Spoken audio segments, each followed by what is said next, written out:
Hello guys, मैं आशीष। स्वागत है आपका गढ़वाली पैंडा चैनल में। आज से हमारा नया सेशन स्टार्ट होगा जो कि होगा बिल्डिंग ड्राइंग का। कहा जाता है जो बिल्डिंग ड्राइंग है वो सिविल इंजीनियरिंग की बेसिक नींव है। यानी आपको कोई भी ड्राइंग क्लियर करनी हो तो पहले आपको सिविल इंजीनियरिंग ड्राइंग आनी चाहिए। ये मैं बात कह रहा हूँ सिविल वालों के लिए, जो पॉलिटेक्निक करते हैं या जो बीटेक करते हैं या जो ITI करते हैं, तीनों के लिए जो होती है वो बिल्डिंग ड्राइंग बहुत ही इंपॉर्टेंट होती है। बिना इसके आगे वो कोई भी ड्राइंग डिज़ाइन नहीं कर सकते, ना ही वो इमेजिनेशन कर सकते हैं, ना ही वो बिल्डिंग बना सकते हैं और ना ही वो सेक्शन काट सकते हैं। तो ये वाली जो सीरीज़ मेरी आएगी ये पूरी की पूरी डेडिकेटेड होगी ड्राइंग के ऊपर, जो कि सिविल इंजीनियरिंग का बहुत इंपॉर्टेंट सब्जेक्ट है। इसमें मैं सिविल से रिलेटेड बेसिक ड्राइंग से लेकर आपको एडवांस ड्राइंग तक बताऊंगा, जो कि पूरी होगी बिल्डिंग पे। इसमें मैं आपको फाउंडेशन से स्टार्ट करते हुए बिल्डिंग के टॉप तक ले जाऊंगा। यानी इसमें मैं आपको फाउंडेशन भी क्लियर करवाऊंगा, फाउंडेशन के साथ साथ मैं आपको प्लान भी क्लियर करवाऊंगा, प्लान के साथ फिर मैं आपको फ्रंट व्यू भी क्लियर करवाऊंगा। और मैं यहाँ पे आपको कहते हैं ना एक बेसिक्स लेवल होता है, यानी मैं इसमें आपको A से लेकर पूरा Z तक सिविल इंजीनियरिंग की ड्राइंग पूरी की पूरी सिखाऊंगा। क्योंकि कई बार ऐसा होता है कि बीटेक के बच्चे भी जो होते हैं उनको भी इशू आता है कि ये ड्राइंग है क्या, प्लान क्या है, सेक्शन क्या है। वो बीटेक कंप्लीट कर लेते हैं फिर भी उनको पता नहीं चलता है कि फ्रंट व्यू क्या होता है, सेक्शनल व्यू क्या होता है। साथ ही साथ उन्हें सेक्शन काटना नहीं आता, ड्राइंग पढ़नी नहीं आती, स्टेयरकेस समझ में नहीं आता, स्टेयरकेस डिज़ाइन करना नहीं आता। वो काफ़ी टर्म्स नहीं जानते हैं। कॉर्निस कॉर्बेल क्या होता है, मुमटी क्या होती है, छज्जा क्या होता है, स्टैंडर्ड बेडरूम का साइज़ क्या होता है, डाइनिंग रूम क्या होता है, लॉबी क्या होती है। ऐसी बहुत सी चीज़ें हैं जो बच्चे पढ़ तो लेते हैं पॉलिटेक्निक में पर समझ नहीं पाते हैं कि ये चीज़ें हैं क्या। तो यहाँ मैं आपको सिविल इंजीनियरिंग का जो सब्जेक्ट है बिल्डिंग ड्राइंग, उसको मैं आपको शुरू से लेकर यानी 0 to 1 पूरा का पूरा सिखाऊंगा। तो आप बने रहना मेरे साथ इस पूरी वीडियो सीरीज़ में। मैं आपको बता देता हूँ बेसिकली जो पॉलिटेक्निक में चलती हैं बुक्स ड्राइंग की, उसमें सबसे पहले है ये नवभारत की, जो कि है आपके पास बिल्डिंग ड्राइंग की बुक। ठीक है गाइस, इसको आपको मंगाना हो तो ये आप नीचे दिए गए डिस्क्रिप्शन से मंगा सकते हैं इस बुक को। दूसरी बुक जो है वो है सिविल इंजीनियरिंग ड्राइंग, ये एशियन पब्लिकेशन की है। ये बुक भी काफ़ी अच्छी है, ये आपके 3rd सेम और 4th सेम दोनों में चल सकती है। इसको भी आप नीचे दिए गए लिंक से मंगा सकते हैं। और साथ ही साथ ये वाली जो बुक है ये नॉर्थन पब्लिकेशन की है, सिविल इंजीनियरिंग ड्राइंग 1।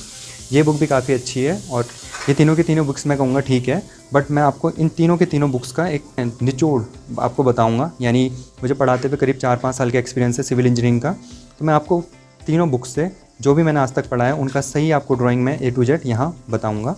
यानी कि आपको तीनों बुक्स का समरी मेरी ड्राइंग्स में यहाँ पे मिल जाएगी, जो मेरी आने वाली ड्राइंग सीरीज़ है। तो गाइस इसमें आप बने रहिए।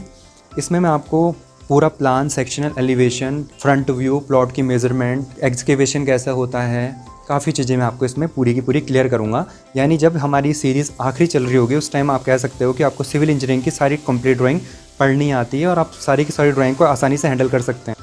यानी गाइस जब हमारी ये सिविल इंजीनियरिंग की ड्राइंग कंप्लीट होगी तो उस सीरीज़ के आखिरी में आप एक अच्छे इंजीनियर बन सकते हैं। आपको पूरी की पूरी अच्छी ड्राइंग आएगी।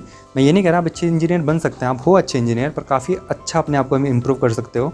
साथ ही साथ आप इसमें बिल्डिंग ड्राइंग से रिलेटेड छोटी छोटी चीज़ से लेकर फिट, इंचेस, मीटर की ड्राइंग को कैसे पढ़ना है, फिट को इंचेस में कैसे बदलना है, सारा की सारी ड्राइंग यानी मैं आपको A to Z पूरा का पूरा इस वीडियो सीरीज़ में बताऊँगा बिल्डिंग ड्राइंग के। और ये श्योरिटी भी है इसके साथ आपकी, अगर आप बिल्डिंग ड्राइंग अच्छे से सीख जाएँ तो आपको बहुत सारे काम इससे मिल सकते हैं। क्या पता आप इतने अच्छे हों कि मैं खुद आपको एक कुछ काम दे सकूं। क्योंकि जितने बच्चों को मैं सिखाता हूं अगर वो अच्छा कर रहे हैं और मेरे पास कोई काम आता है, श्योर है कि मैं उन बच्चों को आगे ट्रांसफ़र करता हूं उस काम को। ऐसा एग्जांपल आपको काफ़ी मिलेगा, मेरी वेबसाइट पे आप जाके देख सकते हैं नीचे से। काफ़ी बच्चों ने मेरे से ऑटोगेट सीखा है, रिविट सीखा है, स्ट्रैट प्रो सीखा है। सारे के सारे बच्चों को जो अच्छे थे मैंने सबको टास्क दिया था, उन्होंने काफ़ी अच्छा किया और फिर आगे चल के मैंने जो मेरे पास बड़े बड़े काम आए मैंने उनको देने शुरू किए और इस हिसाब से उनकी अर्निंग भी हुई। इस तरीके से मैंने उनको पे भी किया उस काम के ऊपर। तो अगर आप बिल्डिंग ड्राइंग में अच्छे होते हो तो आपको काफ़ी लोग काम दे सकते हैं और अपना काम करवा भी सकते हैं। तो आप मेरी सीरीज़ में बने रहेंगे तो आपको सारा का सारा पूरा का पूरा समझ में आएगा। ठीक है गाइस, ये लेक्चर तो मैं आपको जनरल इंट्रोडक्शन के लिए दे रहा था, आगे की पढ़ाई हमारी नेक्स्ट लेक्चर से स्टार्ट होगी। साथ ही साथ मैं इस लेक्चर में आपको बता देता हूँ कि मैं इस ड्राइंग में क्या क्या यूज़ करूँगा। सिविल इंजीनियरिंग ड्राइंग सिविल वालों का पहला स्टेप है। इसमें मैं आपको पहले ही वीडियो में सब बता देता हूँ कि मैं कौन कौन से पेंसिल्स यूज़ करूँगा, कौन से मैं स्केल यूज़ करूँगा, ताकि आपको कोई दिक्कत ना हो काम करते हुए।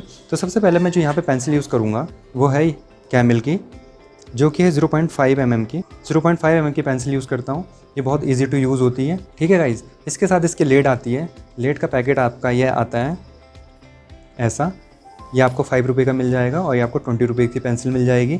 ये हल्की क्वालिटी में भी आपको प्लास्टिक में मिल सकती है 10 रुपीज़ की, वो भी आप यूज़ कर सकते हैं। जनरली मैं ये पेंसिल यूज़ करूँगा।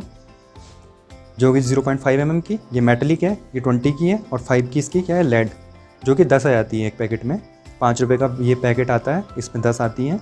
फिर मैं नटराज की स्केल यूज़ करूँगा, ये है आपकी 15 सेंटीमीटर की, ठीक है गाइस। साथ ही साथ गाइस मैं एक स्केल ये भी यूज़ करूँगा 30 सेंटीमीटर की। और गाइस मैं ये जिसको हम कहते हैं डी या प्रोटेक्टर, ये भी यूज़ करूँगा यहाँ पे। जो बेसिकली आपको सारा सामान आपके पास होता है मैं वही यूज़ करूँगा। आपके पास अगर 0.5 की पेंसिल नहीं है, आप जनरली नटराज की पेंसिल भी यूज़ कर सकते हैं। ऐसा कुछ इशू नहीं है कि आपको H2H, HB, 2H की पेंसिल यूज़ करनी है, बिना इसके भी आपका काम अच्छे से हो जाता है। क्योंकि आजकल के टाइम में पेंसिल वर्क बिल्कुल नहीं होता, सारी की सारी ड्राइंग बनती है ऑटोकैड में। तो मैं आपको सजेस्ट करूँगा कि H2H, HB पेंसिल में फंसे ना, कोई भी एक पेंसिल पकड़ें जिस पर आपका हाथ अच्छे से चलता हो और उससे आप सारी की सारी ड्राइंग कर लें। एक बार आपको बिल्डिंग ड्राइंग आ गई, उसके बाद आपको ऑटोकैड, 3D सब कुछ आसानी से आ जाएगा। जो भी आपके पास प्रोग्राम होते हैं सिविल इंजीनियरिंग के सारे आपको ईजिली आ जाएंगे। इसके साथ साथ गाइस हम ये ड्राफ्टर भी यूज़ कर सकते हैं, जैसा आपको दिख रहा होगा ड्राफ्टर। ये ड्राफ्टर ओमेगा का भी आता है, नटराज का भी आता है, तो इस तरीके से ड्राफ्टर होता है, इसको भी हम यूज़ कर सकते हैं। और एक और चीज़ आपके पास आती है रोलिंग स्केल, और साथ ही साथ गाइस इसमें हम रोलिंग स्केल भी यूज़ कर सकते हैं, जैसे कि मैं आपको यहाँ पे दिखा रहा हूँ। ये वाली रोलिंग स्केल ये है ओमेगा की 30 सेंटीमीटर की, इसको भी आप यूज़ कर सकते हैं। जनरली मैं तो कंफर्टेबल होता हूँ रोलिंग स्केल के साथ और स्केल के साथ, बस मेरी जो ड्राइंग होती है स्केल और रोलिंग स्केल से बन जाती है। बट इन केस जो स्टार्टिंग के बच्चे हैं उनको अगर ड्राफ्टर के थ्रू भी काम करना सीखना है तो मुझे नीचे कमेंट में बता सकते हैं, मैं 1-2 ड्राइंग ड्राफ्टर के साथ बना सकता हूँ, ठीक है गाइस। बट मैक्सिमम ड्राइंग मैं स्केल और रोलिंग के साथ ही कंप्लीट कर देता हूँ, क्योंकि मैक्सिमम टाइम ऐसा होता है कि कई बच्चों के पास ड्राफ्टर नहीं होता, क्योंकि ड्राफ्टर थोड़ा महंगा भी आता है और ये स्केल बहुत ईजिली मिल जाती है और सस्ती होती हैं, रोलिंग स्केल भी ईजिली मिल जाती है। तो मैं इन तीनों से अपनी ड्राइंग कंप्लीट कर लेता हूँ।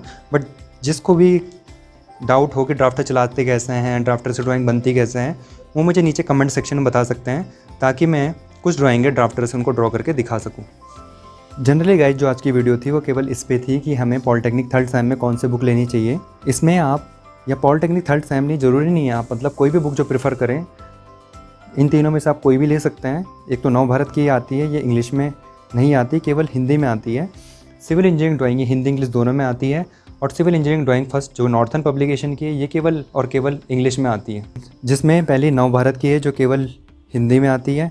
सिविल इंजीनियरिंग ड्राइंग जो एशियन पब्लिकेशन की हिंदी इंग्लिश दोनों में आती है, और सिविल इंजीनियरिंग ड्राइंग जो कि नॉर्थन की है ये केवल और केवल इंग्लिश में आती है। मेरी बात करें तो मैं पढ़ाऊँगा आपको तीनों से ही, यानी कि आपको तीनों बुक्स लेने की ज़रूरत नहीं है, कोई भी आप एक ले सकते गाइडेंस के लिए। और इन तीनों में से मैं आपको तीनों बुक से पढ़ाऊँगा, यानी कि जो मेरा एक्सपीरियंस है तीनों बुक्स का वो मैं आपके साथ शेयर करूँगा। फिर भी जहाँ तक मेरा अपना पर्सनल व्यू है जो मैं बताना चाहूँगा, नॉर्थन पब्लिकेशन की जो बुक है वो प्लानिंग में इतनी अच्छी नहीं है, केवल इसके फाउंडेशन वाले चैप्टर, बॉन्डिंग वाले चैप्टर और 1-2 चैप्टर अच्छे हैं। सिविल इंजीनियरिंग ड्राइंग इस बुक की प्लानिंग के चैप्टर यानी प्लान, सेक्शनल, एलिवेशन, ये चीज़ इसमें अच्छा है। और बिल्डिंग ड्राइंग की बुक में ये दोनों चीज़ें हल्की हल्की दे रखी हैं और ठीक ठाक है, अच्छी हैं। तो एक बच्चा जो ज़्यादा महंगी बुक नहीं ले सकता, ये थोड़ी महंगी बुक है, वो हिंदी वाला बच्चा ये ले और इंग्लिश वाला बच्चा ये ले। बाकी जिसके पास ठीक ठाक है, यानी जो अफोर्ड कर सकता है, वो इस बुक को ले ले, ठीक है गाइस। तो इस तरीके से मैंने आपको बता दिया आपको कौन सी बुक लेनी चाहिए।